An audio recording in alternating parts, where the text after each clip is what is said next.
and then where those joints are, and then make those lines apparent so that those again become landmarks that I can look at. The knuckles, you know,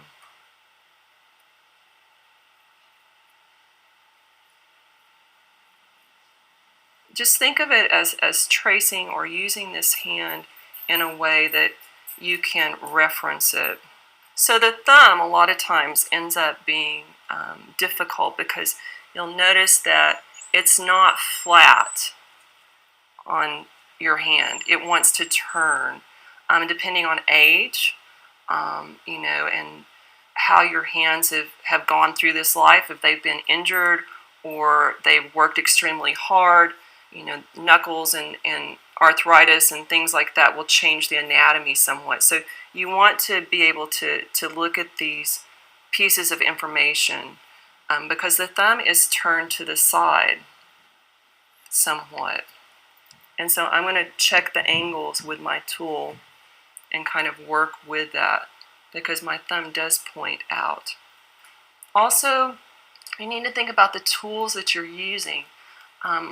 I prefer a wooden tool that has a small wire cutting surface on it. Some people prefer, you know, these wider surface tools. I found that I can get really fine detail with these, and I can also cut away a lot of clay with them as well.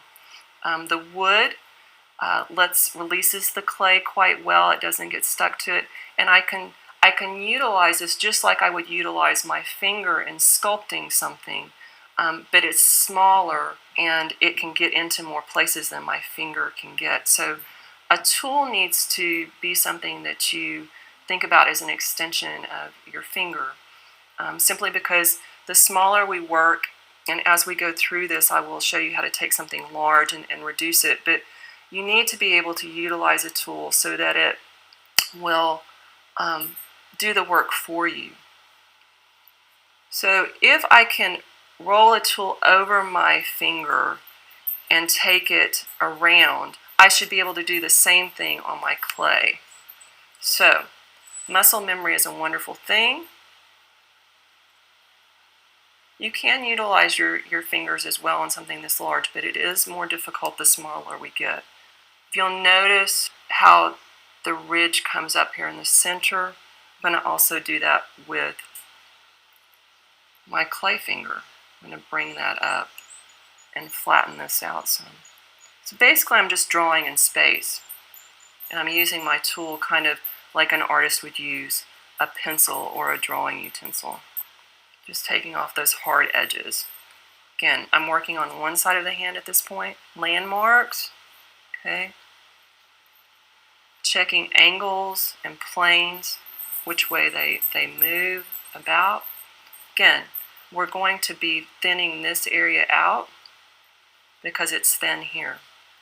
Also, people don't normally think about it, but if you look at your hand, many of us have webbing between the fingers. So you want to create that webbing starting at the base of the fingers. And this is another reason I don't like to add those sausages on for fingers, because it simply a lot of times just falls off while you're going through this process. So again, I'm just thinking about how my tool comes up between those fingers, keeping in mind where those joints are. My joints being older and having worked, you know, in a lot of different areas, have become enlarged. So I'm going to be thinking about how this relates to this.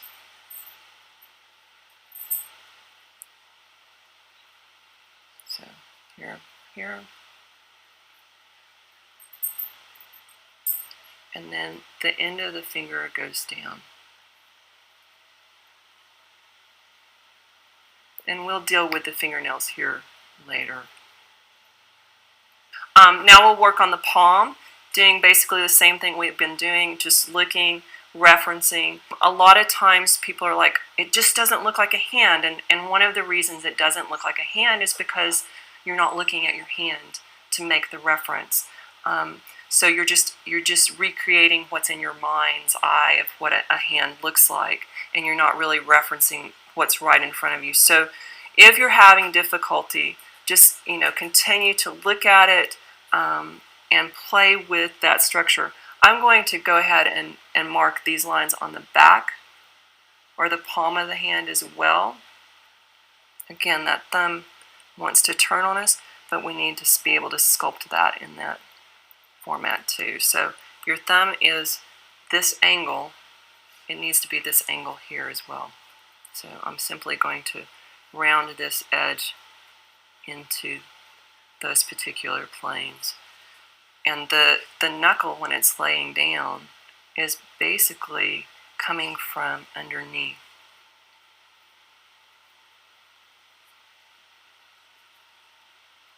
And this is just the first sketch, okay? At this point, you don't want to overwork the clay. We're just trying to get the feel of the hand, the gesture of the hand. And if you overwork it at this point, it's going to dry out and start to become too difficult to work with. We just want to quickly get these landmarks on the surface of the clay, denoting the joints, the palm where it is depressed in and comes back out. You can move clay, and bring it back over. I work with clay extremely soft because I like to move it around. I just feel that it has a better feel or quality to it, that there's more life involved in it if I don't overwork it at this point. If you're trying to depict a certain person's hand, you really do need to reference that hand. And one thing that I suggest you do when you're trying to sculpt an individual or a specific hand gesture, that you set your model up and you take pictures all the way around 360 that you take from different angles. And if it's going to be in a certain position, then you hold it in that position and take those photographs from every angle available, because then you can reference, if the pinky finger has been broke, there's going to be certain angles that are different from the typical hand. So those are just things that you would want to consider if you're trying to sculpt a specific gesture or a specific hand feature. So you can see now we kind of basically have the makings of a hand just in a very short amount of time. You just work a few more things on this and start thinking about the gesture or the pose we want of the hand. At this point, I would start adding clay to the hand. Let me just set this on a pillow. Old pillows are wonderful tools to have. So now I'm just going to lay in these little balls of clay to denote these knuckles here. And because my hand's older, these are very defined.